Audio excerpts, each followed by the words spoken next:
April महिन्यामध्ये 10 तारखेला भगवान महावीर जयंतीचा निमित्त आहे। 11 तारखेला क्रांतीसूर्य महात्मा फुलेंची जयंती आहे। 14 तारखेला भारतरत्न संविधानकार डॉक्टर बाबासाहेब आंबेडकरांची जयंती आहे। या जयंतीच्या मिरवणुका फलटण शहरामध्ये मोठ्या प्रमाणात निघतात। मात्र ह्या मिरवणुका ज्या रस्त्यावरून जाणार आहेत तो रस्ता जर आपण बघितला तर सगळा खड्ड्यांनी माखलेला आहे।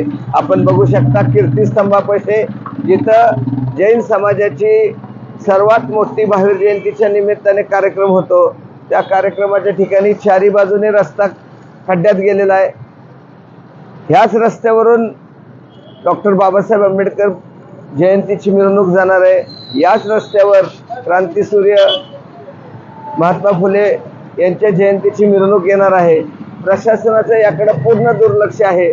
आज या निमित्ताने मी जाहीर करू इच्छितो, फलटण नगर परिषदेचा मुख्याधिकारी नगरपालिकेमध्ये बसलेला दाखवा आणि 100 रुपये मिळवा।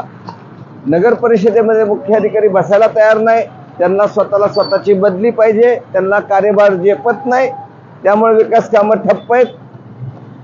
काही व्यक्ती त्यांच्यावर दबाव आणतायत, त्यामुळे ते बसायला तयार नाहीत। हे व्यक्ती LAQची धमकी देत आहेत, त्यामुळे या शहराची संपूर्ण विकासाची घडी बिघडून गेलेली आहे। किमान प्रशासनाने या जयंतीचं औचित्य बघून कुठलाही अनुचित प्रकार घडू नये म्हणून तरी या सगळ्या सुधारणा कराव्यात ही माझी या निमित्ताने विनंती आहे।